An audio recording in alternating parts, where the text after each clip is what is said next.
আমার কথা আপনি রাগ করেন না, রাগ করে লাভ নাই। আপনাকেও কবরে যেতে হবে, আজ হোক আর কাল হোক। আমাদের স্বাধীনতার পরবর্তী জেনারেশন যারা দেশ শাসন করেছেন তারা কি এখন বেঁচে আছেন? কেউ হয় ইল্লিনে আছেন অথবা সিজ্জিনে। তারা আছেন হয় ইল্লিনে অথবা সিজ্জিনে। মানুষের আত্মার কোনো মরণ নাই, আছে? নাই। ভালো মানুষ হলে ইল্লিনে চলে যাবে। ইল্লিন কি? আল্লাহ রাব্বুল আলামিন একটা আরেকটা জগৎ তৈরি করেছেন, সৃষ্টি করেছেন। এখানে পুণ্যবান ব্যক্তিদের আত্মাগুলো থাকে, সেখানে জান্নাতের নাজ নেয়ামত ভোগ করতে থাকে, সেখানে জান্নাতি নাজ নেয়ামত সে ভোগ করতে থাকে। যেমন আল্লাহর পথে শহীদ, আল্লাহ পাক বলেন নাই ওয়ালা তাকুলান্না কি সরি আরেকটা ওয়াবাশশিরিস সাবিরিন আল্লাযীনা এটা না, তার আগের একটা ওয়ালা তাকুলু লিমা ইউকতালু ফি সাবিলিল্লাহি আমওয়াত। আল্লাহ পাক তো বলেন নাই, সূরা বাকারায় আছেন ওয়ালা তাকুলু লিমা ইউকতালু ফি সাবিলিল্লাহি আমওয়াত বাল আহইয়াউন ওয়ালাকিন লা তাশউরুন। আল্লাহ পাক বলছেন যে তোমরা আল্লাহর পথে শহীদদেরকে মৃত বলো না। আমাদের চোখে মনে হয় তারা মারা গেছে। তোমরা আল্লাহর রাস্তায় শহীদদেরকে মৃত বলো না, তারা জীবিত। অন্য একটা আয়াত সূরা আলে ইমরানে আছে তাদেরকে রিজিক দেওয়া হয়, কিন্তু তোমরা এটা বুঝতে পারো না। তারা কোথায় আছে? ইল্লিনে। এটা একটা জগৎ, ঠিক আছে। আরেকটা হলো সিজ্জিন। সিজ্জিন মানে যেখানে আযাব দেয়া হচ্ছে পাপী আত্মাদেরকে, ওখানেই তারা জাহান্নামের ফ্লেভার পাচ্ছে। ফেরাউন নাম তো শুনেছেন। ফেরাউন এবং তার দলবলকে প্রতিদিন 2 বার, সকালে এবং সন্ধ্যায়, জাহান্নামে থাকার জায়গা দেখানো হয়, আযাব দেখানো হয়। মানে মানুষের আত্মার কিন্তু মরণ হয় না। বলছিলাম যারা চলে গেছেন তারা কি এখন পৃথিবীতে আছেন? অতএব আমার কথায় কষ্ট নেওয়া যাবে না। আমি বলেছি বাংলাদেশে ইসলামিক অনেক কিছু থাকা সত্ত্বেও আমরা কোনো আইন বাস্তবায়ন করতে পারি নাই। আর এটা কোনো পলিটিক্যাল কথা নয়, এটা ধর্মতাত্ত্বিক কথা। এখন যারা এই কর্তৃত্ব যাদের কাছে আছে তারা যদি এই দায়িত্ব পালন না করেন বা করার চেষ্টা না করেন বা কোনো আন্তরিকতা প্রদর্শন না করেন তাহলে অবশ্যই আল্লাহর কাছে জবাবদিহি করতে হবে। এই জবাবদিহি আপনাকে আমাকে করতে হবে না। আল্লাহ পাক আপনাকে আমাকে সে দায়িত্ব দেন নাই। আমাকে কি দিয়েছেন? বলার একটু স্বাধীনতা, এতটুকু এলেম কালাম, এইটুকু বলতে হবে, এইটুকু চার্জ আল্লাহ পাক আমাকে করবেন। আপনাকে দিয়েছেন মাদ্রাসার খেদমত, মসজিদের খেদমত ইত্যাদি ইত্যাদি, এইটুকু চার্জ আল্লাহ পাক আপনাকে করবেন। আর আল্লাহ পাক আরও বড় বড় দায়িত্ব যাদেরকে দিয়েছেন তাদেরকে কিন্তু জিজ্ঞাসাবাদ করবেন, কোনো মাফ নাই এটার। আপনারা এই হাদিসটা খুব ভালো করেই জানেন, আল্লাহ কুল্লুকুম রাইন, তোমার প্রত্যেকেই দায়িত্বশীল, ওয়া কুল্লুকুম মাসউলুন আন রাইয়াতিহি, এবং তোমাদের প্রত্যেককেই যার যার দায়িত্ব সম্পর্কে জিজ্ঞেস করা হবে। তো এই 60, 70, 100 বছরের জীবনে মনে কষ্ট নিয়ে বা অন্যভাবে কথাকে ঘুরিয়ে ফিরিয়ে তাওয়িল করার কোনো মানে নাই, বিকজ আপনাকেও কবরে যেতে হবে। আল্লাহ পাক আপনাদেরকে বোঝার তৌফিক দান করুন। এখন আসেন, আমরা 90% মুসলিম বলে দাবি করছি, বাট আমাদের সমাজে নামাজি ব্যক্তির সংখ্যা আপনি খেয়াল করে দেখবেন 20 থেকে 30%ও না। ফজরের নামাজে আপনারা এসে দেখেন কি অবস্থা, আর ফজরের নামাজের প্রথম কাতারগুলো ভরে থাকে সাদা দাড়িওয়ালা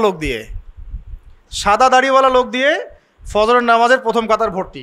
তোমরা কোথায়? তোমাদের নামাজ পড়তে হয় না? ইয়াং জেনারেশনের তো ফজরের প্রথম কাতারে আসা উচিত নাকি? বৃদ্ধ মানুষ আসতে পারে না, লিফট দিয়ে নামছে, সিঁড়ি দিয়ে নামছে, লাঠি নিয়ে হেঁটে হেঁটে হেঁটে এসে ফজরের নামাজ পড়তে আসছে। কারণ জীবনের একটা পর্যায়ে তার মনে হয়েছে যে জীবন শেষ, জীবনটা তো শেষ হয়ে গেল, জীবনটা তো শেষ, 60 বছর চলে গেল। এখন তার রিয়েলাইজেশন হয়েছে না আমাকে নামাজ পড়তে হবে। দেখেন মসজিদের ভর্তি প্রথম দ্বিতীয় কাতার সব লাল দাড়িওয়ালা, সাদা দাড়িওয়ালা, ইয়াং জেনারেশন নাই। আর যারা মাশাআল্লাহ আসছেন আলহামদুলিল্লাহ, কিন্তু পরিসংখ্যান কত? একটা এলাকায়, একটা গ্রামে কত % মানুষ নামাজ পড়ে? এটা হচ্ছে পরিস্থিতি, আপনাকে বোঝাচ্ছি কেমন পরিস্থিতিতে আপনি এখন বসবাস করছেন। 1, 2, কত % মানুষ যাকাত দেয়? যাকাত ফরজ না ওয়াজিব না সুন্নাত না মুস্তাহাব? কেউ যদি যাকাত অস্বীকার করে সে মুসলমান থাকবে না? বহু শিল্পপতি, কোটিপতি বাংলার মাটিতে আছে, লক্ষ কোটি কোটি টাকা, মানে কোটি কোটি টাকার বিজনেস, মিলস, ইন্ডাস্ট্রিজ, ফ্যাক্টরিজ, যাকাত দেয় না। সুবহানাল্লাহ। মাঝে মাঝে দান সৎকা করে, মসজিদে অনুদান দিচ্ছে, মাদ্রাসার অনুদান দিচ্ছে, ওয়াজ মাহফিলে অনুদান দিচ্ছে, যাকাত দেয় না। অনুদান আপনার উপর ফরজ না যাকাত ফরজ? অনুদান না দিলেও কোনো গোনা নাই। মসজিদে সাহায্য চেয়েছে, আপনি দিলেন না বা দিতে পারলেন না, গুনাহ নাই। কিন্তু ফরজ জাকাত না দিলে কি হবে? গুনাহ তো হবে, অস্বীকার যদি করে কুফরি হয়ে যাবে। আবু বকর সিদ্দিক রাদিয়াল্লাহু আনহু নাম শুনেছেন নিশ্চয়ই। তিনি জাকাত অস্বীকারীদের বিরুদ্ধে যুদ্ধ ঘোষণা করেছিলেন। আর যারা ইসলামিক ইকোনমিক্স পড়াশোনা করেছে বা ওয়ার্ল্ড অ্যাফেয়ার্সের ওয়ার্ল্ড ইকোনমিক্স বোঝে, তারা বলতে পারবে আপনাকে, সবাই বলতে পারবে না। এই মানুষগুলো বলতে পারবে যে জাকাত হচ্ছে একটা অর্থনীতির মূল ভিত্তি। এটা ঠিকঠাক মতো যদি একটা নেশন দেয় তাহলে ওই জাতির মধ্যে দারিদ্রতা আসবে না ইনশাল্লাহ। আমাদের এখানে এত দারিদ্রতা কেন হচ্ছে? কেন এত ইনফ্লেশন, কেন এত এই, কেন সেই? দ্রব্যমূল্যের ঊর্ধ্বগতি, রিজার্ভ কমে যাওয়া, এটা ওইটা অনেক তো কারণ আমরা ব্যাখ্যা করি। টকশোতে বসলে তো বুদ্ধিজীবীর অভাব নাই। হ্যাঁ, সব বুদ্ধিজীবী বাংলাদেশেই জন্ম নিছে আর কি। হ্যাঁ, যারা অনেকে আছে এমন নামাজও পড়ে না কিন্তু ইসলাম নিয়ে কথা বলে, কোরআন তেলাওয়াত করতে পারে না কিন্তু ইসলাম নিয়ে কথা বলে, এবং ওরাই মানুষকে বলছে কোনটা ঠিক কোনটা বেঠিক। এইটাও কিন্তু হাদিসে আছে, আপনি জানেন কি না? উমর ইবনুল খাত্তাব রাদিয়াল্লাহু আনহু একজন সাহাবীকে বলছিলেন যে তুমি কি বলতে পারো ইসলাম কখন ধ্বংস হবে? ওই সাহাবী বলছেন, সম্ভবত তার নাম উবাই ইবনে কাব রাদিয়াল্লাহু আনহু, আমি একটু ভুলে গেছে। সেই সাহাবী বলছেন, ইয়া আমিরুল মুমিনিন, আপনিই বলেন ইসলাম কখন ধ্বংস হবে, আমি তো বলতে পারি না। তখন তিনি বলছেন যে যখন তিনটা বিষয় দেখবে তখন বুঝে নেবে ইসলাম ধ্বংস হয়ে যাবে। এক নাম্বার, যখন দল্লাতুল আলেম, যখন দেখবে আলেমের পদস্খলন ঘটছে কি না এখন। এক নাম্বার কি? দল্লাতুল আলেম, আলেমের পদস্খলন ঘটছে, এখন এটা হচ্ছে কি না। আর আমি রিকোয়েস্ট করি, আপনি সনদ অর্জন করেছেন, আপনি ব্যাকরণ খুব ভালো বোঝেন, তাফসীর করতে পারেন, আপনি মুহাদ্দিস মুফতি হয়েছেন, আলহামদুলিল্লাহ। আল্লাহর ওয়াস্তে এই অহংকারটা নিয়ে কবরে যায় না। আলেমদেরকে বলছে, বিনয়ের সাথেই বলছে, এই অহংকারটা নিয়ে কবরে যায় না। অনেকের মধ্যে দেখেছি ডিগ্রি, সনদ, সার্টিফিকেট সবই আছে, কিন্তু আখলাক নাই, নববী আখলাক, চরিত্র সেটা নাই, কিন্তু সনদ আছে। অনেকের ভিতরে কেবর আছে, জ্ঞানের অহংকার, এটা নিয়ে কবরে যায় না। অনেকের মধ্যে আছে হিংসা, এটা তো অনলাইন খুললেই বুঝতে পারেন। যে ভাষায় একজন আলেম আরেকজনকে গালিগালাজ করতেছে অনলাইনে, এটা কোনো মোনাফেকেরও ভাষা হতে পারে না। এই ভাষায় মোনাফেকরাও একে অপরকে গালিগালাজ করে না। এখন এমন ভাষায় আমরা গালিগালাজ করছি একজন আরেকজনকে অনলাইনে, খেয়াল করে দেখেন। এগুলো দেখে কি সাধারণ মানুষ আমাদেরকে ভালো বলবে মনে করেছেন? বরং সাধারণ মানুষের ইসলাম সম্পর্কে বিরূপ ধারণা সৃষ্টি হয়। আর কিছু মানুষ আছেন ওলামা ইকরামদের মধ্যে আল্লাহর ওলি, একদম আল্লাহর ওলি, তারা না এসব ফিতনা আছে না ফাসাদের মধ্যে, তারা আছেন বলেই দিন টিকে আছে। তাদেরকে খুঁজে পাওয়া একটা চ্যালেঞ্জ, একটা চ্যালেঞ্জ। আল্লাহ পাক যেন মিলিয়ে দেন, আমিন। তো যেটা বলছিলাম, এক নাম্বার ইসলাম ধ্বংসের কারণ হবে, উমর রাদিয়াল্লাহু আনহু বলছেন দল্লাতুল আলেম, আলেমের পদস্খলন। 2, ওয়াল আইম্মাতুল মুদিল্লিন, শাসক বর্গের পদস্খলন, পথভ্রষ্ট শাসক। এটা সারা বিশ্বে আছে না এখন, দেশে দেশে, উপমহাদেশে, জেলায় জেলায়, গ্রামে গ্রামে পথভ্রষ্ট শাসক দিয়ে ভর্তি হয়ে গেছে। এখন শাসন কার্য চালানোর অধিকার আপনার কোথায়? যখন আপনি নামাজই পড়ছেন না। উমর রাদিয়াল্লাহু আনহু শাসক ছিলেন না? উমর ইবনুল খাত্তাব শাসক ছিলেন কি না? তো তিনি নামাজ পড়তেন না? তা আপনাকে জানাজার নামাজেই প্রথম দেখা যায় কেন? এর আগে কোথাও দেখা যায় না, পরেও দেখা যায় না কেন? সুবহানাল্লাহ। উমর ইবনুল খাত্তাব রাদিয়াল্লাহু আনহু কি ইমামতি করতে পারতেন না? পারতেন কি না? ইমামতি করা অবস্থাতেই তো তাকে শহীদ করা হয়েছে, তাই না? তাহলে আপনি ইমামতি করতে পারেন না কেন? কে আপনার মাথায় বুঝ দিল যে ধর্ম এক জিনিস, রাজনীতি এক জিনিস? সুবহানাল্লাহ। কেন একজন পলিটিক্যাল নেতা সে কোরআন তেলাওয়াত করতে পারবে না? সে ইমামতি করতে পারবে না? ধর্ম কি, আমাদের ধর্মটা কি ওই নাকি বুদ্ধিজম, জিউজিজম, ইহুদিদের ধর্ম, খ্রিস্টানদের ধর্ম, বৌদ্ধ ধর্ম, যেখানে সব আলাদা আলাদা, সংস্কৃতি আলাদা, অর্থনীতি আলাদা, রাজনীতি আলাদা, ধর্ম আলাদা? আমাদের থেকে এরকম জগা খিচুড়ি ধর্ম নাকি কোরআনের এই কিতাবের মধ্যে আল্লাহ পাক সব নাজিল করেন নাই?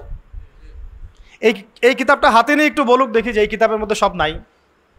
এই কত বড় কলিজা আছে, আল্লাহর সামনে দাঁড়িয়ে বলুক যে এই কিতাবের মধ্যে আল্লাহ তুমি সব নাজিল করো নাই, তাই আমার এগুলো দরকার হচ্ছে। এই কথা বলার সাথে সাথে ঈমান চলে যায় মানুষের, যদি কেউ মনে করে যে এই কিতাবের মধ্যে এবং সুন্নতের মধ্যে আল্লাহ সব দেন নাই। তো আমার কথা রাগ করেন না, আমি আপনার নসিহত, আমি আপনার কল্যাণ কামনা করি। আমরা চাই যে আমরা সবাই একসাথেই জান্নাতে যাই, কিন্তু এভাবে হবে না। যেভাবে আমরা ব্যাখ্যা করছি ইসলামকে, এভাবে হবে না। আমরা ব্যাখ্যা করছি ইসলামের অর্থনীতি নাই, ইসলাম ওই নামাজ রোজা হজ জাকাত চলবে, তাসবিহ তাহলিল চলবে, অর্থনীতিতে আমি যা ইচ্ছা তাই করবো, অর্থনীতিতে আমি যা ইচ্ছা তাই করবো, সুদ খাবো, ঘুষ খাবো, দুর্নীতি করবো, যা ইচ্ছা তাই করবো। এই ব্যক্তি মুসলিম নয়। আবার অনেকে মনে করছেন কোরআন সুন্নায় আমরা নামাজ রোজা হজ জাকাত এগুলো করবো, সংস্কৃতির মধ্যে ইসলাম আনার দরকার নেই, ওটা আমি বুঝবো আমার মতো করে, কি পোশাক পরবো কি করবো না, কোন পোশাক পরা যাবে কোনটা যাবে না, হ্যাঁ কোথায় নাচবো কোথায় গাবো কোথায় ঢাকঢোল পিটাবো, এটা আমরা বুঝবো। ইসলাম এটা নিয়ে কথা বলতে পারবে না। এটাই কি আপনার চিন্তা চলতো না? আর অনেকে বলছে শিক্ষা নিয়ে ইসলাম কথা বলবে কেন? আমরা যা ভালো বুঝি সেটাই। আপনি তাসবিহ তাহলিল করেন, নামাজ রোজা হজ জাকাত করেন, এটাই কি ইসলাম? শিক্ষার আয়াত দিয়ে ওহী শুরু হয়েছে, ইকরা বিসমি রাব্বিকাল্লাযী খালাক। কোরআনের পরতে পরতে জ্ঞান আর জ্ঞান, জ্ঞান আর জ্ঞান, এটা তো বাহার ক্যাল বাহার, সমুদ্রের মতো, যার এক ফোঁটাও আমরা অর্জন করতে পারি নাই। কোনো আলেম দাবি করতে পারে না যে আমি কোরআনের গভীরে ঢুকে গেছি, সবাই বলে যে আমি এক ফোঁটাও অর্জন করতে পারি নাই। অনেকে বলেন যে ইসলামের জায়গা চলবে, আমাদের কি বলে পলিটিক্সের জায়গায় চলবে। কেন ভাই? আল্লাহ রাব্বুল আলামিন কি কোরআন শুনে সব নাজিল করেন নাই? হ্যাঁ, এটা আমি বুঝি, এটা বিশ্বাস করি এবং মানছি যে বিশ্বের প্রেক্ষাপটে সব কিছু ইম্পোজ করা সম্ভব না, এটা আমরা মানি, বুঝতে পারছি। বিকজ বিশ্বটা এখন শাসন করছে কারা? বলেন দেখি, কারা শাসন করছে? জায়নিস্টরা। জায়নিস্ট কারা? পশ্চিমাদের মধ্যে একটা অ্যালায়েন্স আছে, ইহুদি খ্রিস্টান। সব ইহুদি সব খ্রিস্টান জায়নিস্ট না। এই শব্দটা কি আগে খুব বেশি শুনেছেন, ইদানিং শোনেন? এই শব্দগুলো বলার কারণেই এত গালিগালাজ খেতে হচ্ছে, এত গীবত তহমত, এত অপবাদ আসতেছে, এইগুলো বলার কারণে। আমি যদি আপনাদেরকে খালি ফজিলত বয়ান করা শুরু করি, আমাকে মাথায় নিয়ে নাচবে সবাই। সুবহানাল্লাহ পড়লে এত নাকি হয়, আলহামদুলিল্লাহ পড়লে এত নাকি হয়, সারা জীবন এগুলোই শিখবেন। একজন অফিসার আমাকে বলছিলেন যে অজু আর গোসল শেখানো যায় না, এগুলো নিয়ে কথা বলার কী দরকার? তা বললাম স্যার আপনার বয়স কত? তো 45। তো 45 আপনি অজু গোসল শেখেন নাই, আমাকে আবার শেখাতে হবে? সারা জীবন কি অজু আর গোসলই শিখে যাবেন নাকি? তারা চিন্তা চেতনা এরকম যে ইসলাম এভাবেই চলবে, পুরো বিশ্বটা নিয়ন্ত্রণ করতেছে এখন এরা। শুধু কি বিশ্বের পলিটিক্স থেকে শুরু করে অর্থনীতি, সমরনীতি, অস্ত্রশস্ত্র, মিডিয়া, প্রযুক্তি সবই নিয়ন্ত্রণ করতেছে। তো এই অবস্থাতে তো আমরা আসলে 100% ইসলাম পালন করতে পারছি না, এটা সত্য কথা। কিন্তু আপনার আকীদা, বিশ্বাস তো থাকবে যে না, ইসলাম পরিপূর্ণ, এখন পারছি না, ইনশাল্লাহ চেষ্টা চালিয়ে যাব, আজকে পারতেছি না 100 বছর পরে পারবো ইনশাল্লাহ, এরকম তো চেতনা থাকতে পারে নাকি? আর যদি গা ঢিলা দিয়ে দিই, আরে এখন আর সম্ভব না, এখন ইসলাম শুধু আমি নামাজই পড়বো, আর কিছু করার নাই, আমার কিছু বলাও যাবে না, জনমত তৈরি করা যাবে না, তাহলে তো আর কিছু হলো না।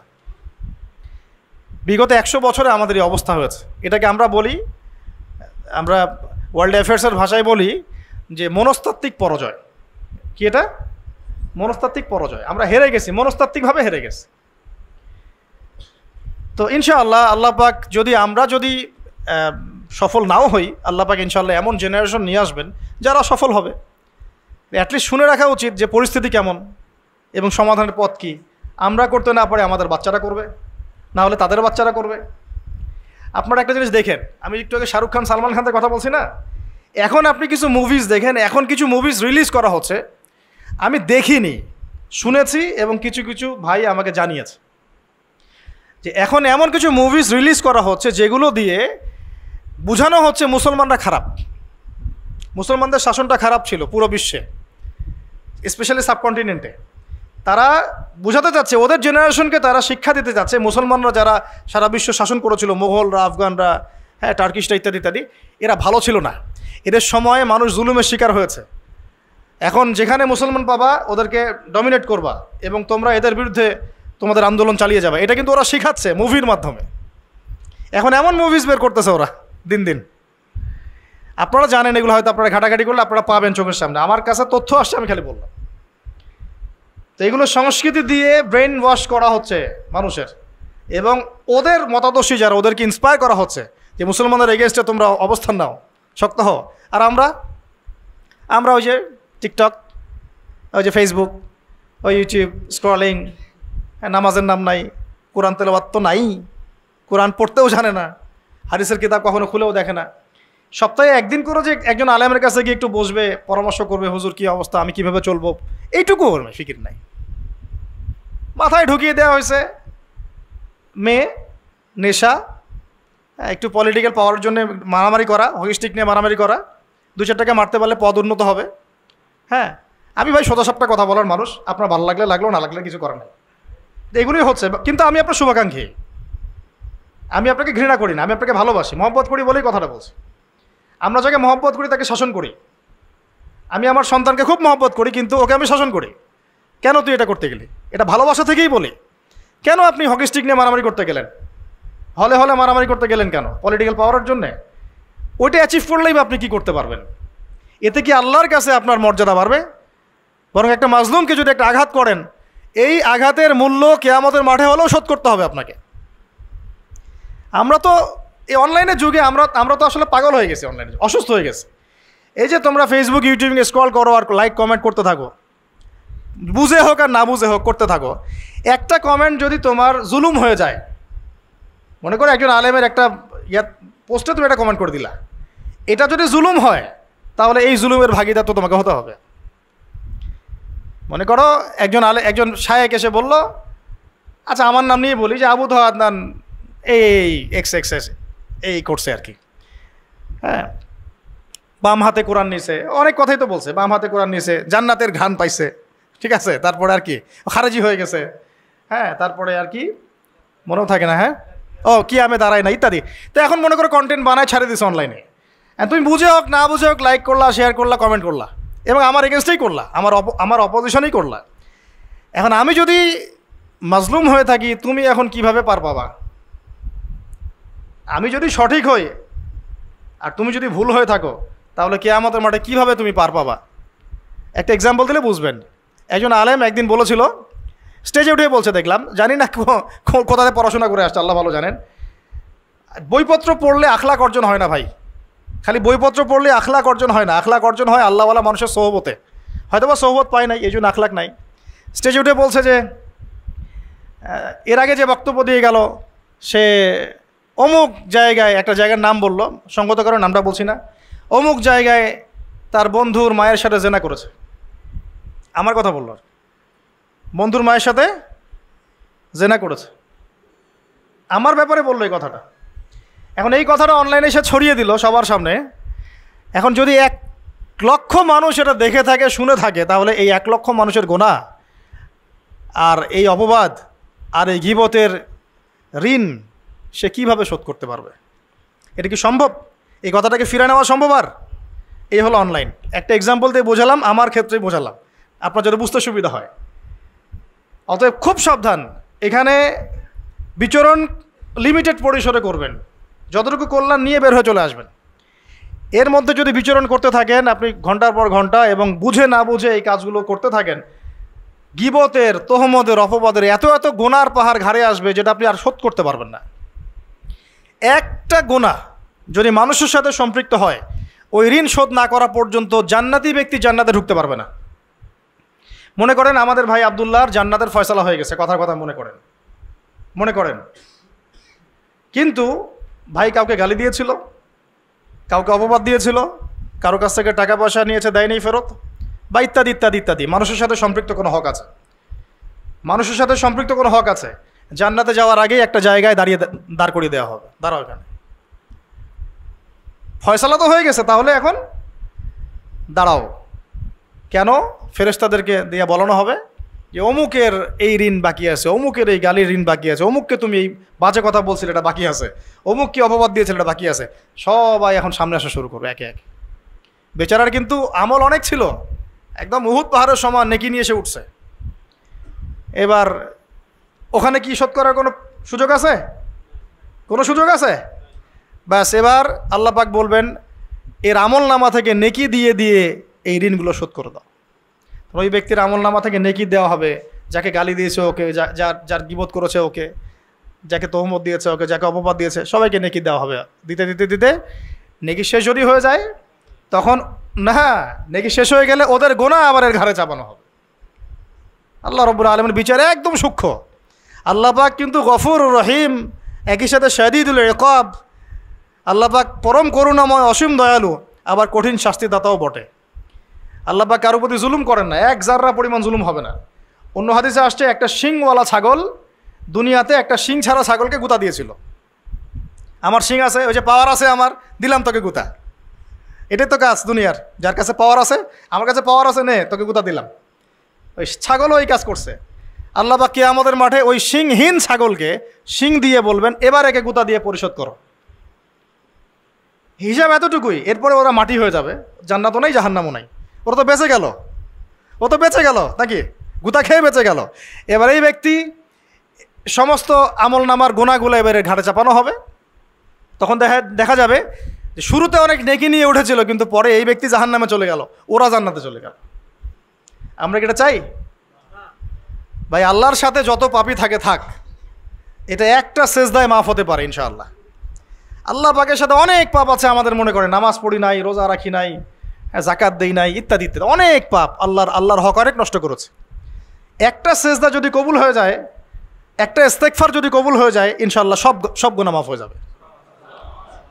কিন্তু মানুষের সাথে জড়িত যদি গুনাহ থাকে, এই যে গীবত, তহমত, অপবাদ ইত্যাদি ইত্যাদি, কারো সম্ভ্রমহানি করেছেন, কাউকে বেইজ্জত করেছেন ইত্যাদি, এই দুনিয়াতেই হায়াত থাকতেই মাফ নিতে হবে।